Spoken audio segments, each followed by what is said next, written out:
My name is Michelle Williams, 25 years old. I have a husband who is 6 years older than me. We've been married for 2 years now, and in both good and bad ways, our relationship hasn't changed. Even now, my husband often tells me, "I love you."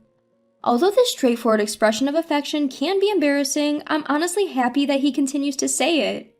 However, there are times when I wonder if he truly loves me. This is particularly the case when he prioritizes his parents over me. Before we got married, I wasn't too bothered by it. When he canceled our dates to prioritize his parents, I thought, he's kind and is even a family-oriented person, and I was impressed. But that was because I thought his priorities would change after we got married. I never imagined them to remain same even after marriage.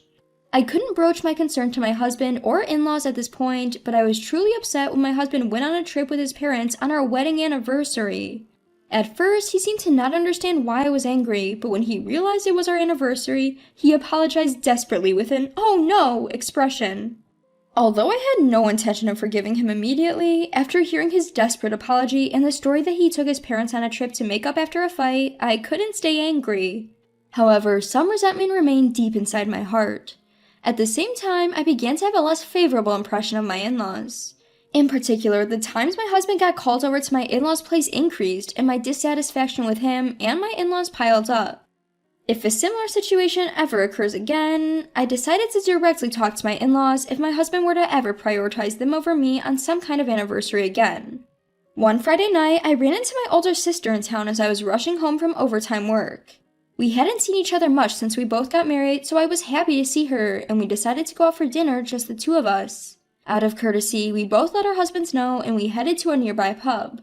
Since both of us were off from work the next day, we decided to enjoy our meal and conversation with some drinks that we usually refrain from.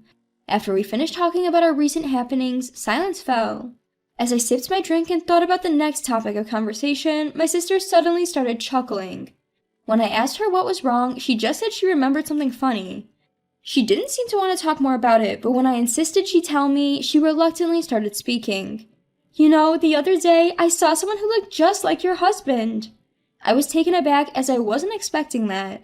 As I urged her to continue, my sister said, "Well, he was with a child, so I knew right away that it wasn't him, but he looked so much like him that I did a double take, and because of that, I ran into a lamppost." She then lifted her bangs. I could clearly see that her forehead was swollen. I drew attention from the people around me, and I was so embarrassed that I quickly ran away. I felt sorry for my sister who was starting to complain while fixing her bangs, but I couldn't help but laughing at my reliable sister's mishap. I thought I'd tell my husband about the story I heard from my sister when I got home, but I completely forgot and fell asleep. Moreover, I felt ill the next day. I'd been laid down in bed, completely taken down by a dreadful combo of sore throat, chills, and fever. My symptoms, far from abating, only got worse, and I was contemplating whether or not to see a doctor when I heard some noise. When I went to check it, there was my husband John preparing to leave with his Boston bag in hand. I called out to his retreating back in a panic. "Where are you going?" John shrugged his shoulders and slowly turned around. Although I wished he would stay by my side given my poor health, he seemed oblivious to my feelings and said, "I've promised my parents to take them to a spa today. I'll be back later," with an unapologetic expression. I begged John, "Please don't go." Judging by his luggage, it seemed he wouldn't return home today if he left. I thought that he would surely reconsider when he saw my current condition, but to my disappointment he said, "The spa is booked, and it would be a waste to cancel now," and he left. For a few minutes after John left, I was in a daze. I felt as though I had been abandoned by my husband, but staying there wouldn't bring John back. I gave up and went to bed. In the middle of the night, I woke up suddenly and noticed that my body was abnormally hot. The fever, far from dropping, seemed to have rose even higher. I thought this was bad and wanted to take some medication, but I didn't even have the energy left to go and get medicine or to drink. Alarmed, I decided to call John to come back home. However, I received no response. He probably had his phone turned off. Frustrated with my husband, I then called my mother-in-law. My mother-in-law answered the phone immediately. I wanted to complain about everything so far, but I was at a loss for words when she asked, "What's the matter?" In my confusion, I asked my mother-in-law, "Isn't John with you right now?" She replied, "No, he isn't here. Actually, I haven't seen my son for a while now." My mind went blank at my mother-in-law's words. My mother-in-law, sensing something was wrong due to my silence, kept calling my name. However, I was unable to respond to her and ended up hanging up the phone. Physically and mentally drained, I lost consciousness right then and there. I don't know how much time had passed. The first thing I saw when I opened my eyes was not John's face, but my mother-in-law's face peering into mine. "Is that you, mother-in-law?" "I'm sorry, but I let myself in with a spare key." I shook my head at my mother-in-law's words. "No, on the contrary, thank you." I could tell from her casual attire and lack of makeup that my mother-in-law had rushed over in a hurry. Although it was different from my usual impression of her, I felt glad. I accepted a glass of water from my mother-in-law and took a sip. My mother-in-law quietly waited for me to finish drinking, then asked, "Do you think you can eat some Jell-O?" I nodded in response to my mother-in-law's words, ate the Jell-O she handed me, and then swallowed some of the over-the-counter medication she had brought. As the medicine took effect and I began to feel a little better, tears started rolling down my cheeks. My sudden crying must have surprised my mother-in-law, but she waited patiently until I had finished. After a while, my tears stopped, and I began to feel embarrassed for having cried in front of my mother-in-law. I felt guilty for burdening her and bowed my head in apology, saying, "I'm sorry for the trouble." When I apologized, my mother-in-law responded, "It's all right, but where is my son when you're suffering like this?" She remarked about my husband, who was not present. I couldn't say anything and just looked down. However, my mother-in-law remained silent, patiently waiting for me to speak. Overwhelmed by the silence, I decided to tell her everything that's been going on. By the time I finished talking, my mother-in-law's face had turned into a stern one. And then, in a voice so low it was almost inaudible, she said, "I never made such a promise and I never heard of it." She even called my father-in-law on the spot to confirm. My father-in-law also confirmed that he hadn't had such a conversation with my husband. So where and with whom was my husband right now? Suddenly, I recalled a joke my sister had once told.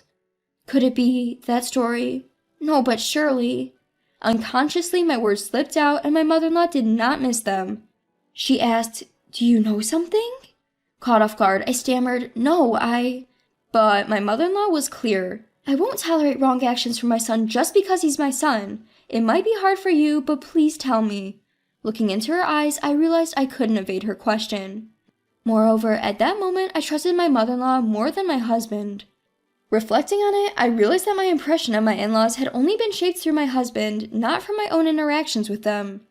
I gathered my courage and told my mother-in-law the story I'd heard from my sister and about the frustrations I had been feeling.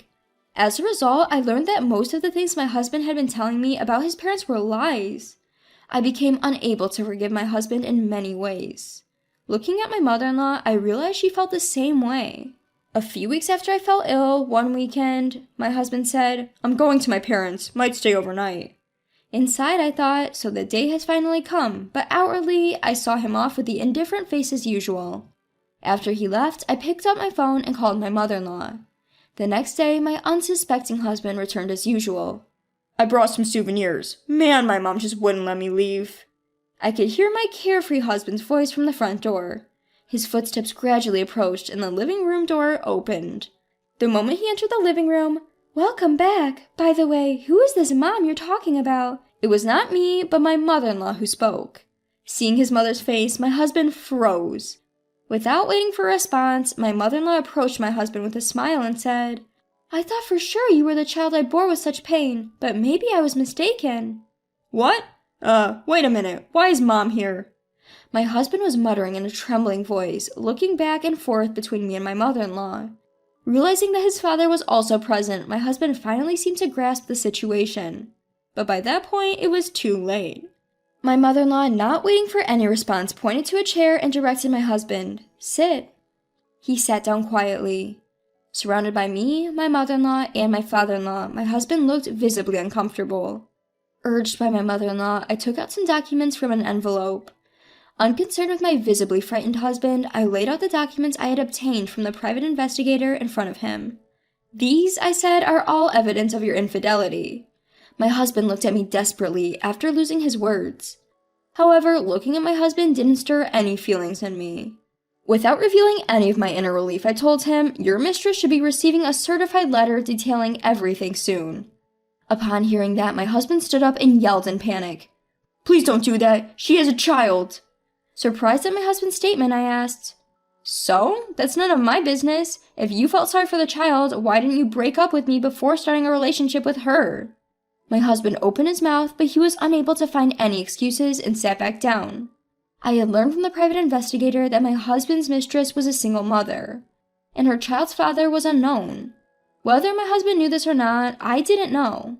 Eventually, my husband managed to squeeze out the words, "They have no one but me. I can't abandon her and her child, but I truly love you and care about you." His words were incomprehensible, yet he spoke with a serious look. Hearing my husband's words, I was overwhelmed with disbelief.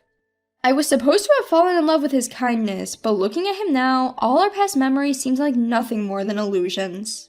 My parents-in-law were also looking at my husband with astonishment. I caught my mother-in-law's eye and shook my head. She returned a tired, apologetic nod. I could tell my husband was desperate to mend things, but I had no intention of forgiving him. In fact, after hearing his words, I wanted to cut off my ties with him right away. Ignoring my still-talking husband, I handed him the divorce papers. "Let's get a divorce."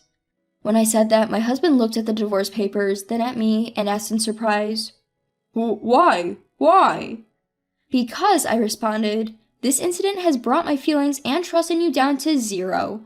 Let me be clear, it is impossible for me to continue our marriage. We will decide on the details through our lawyers."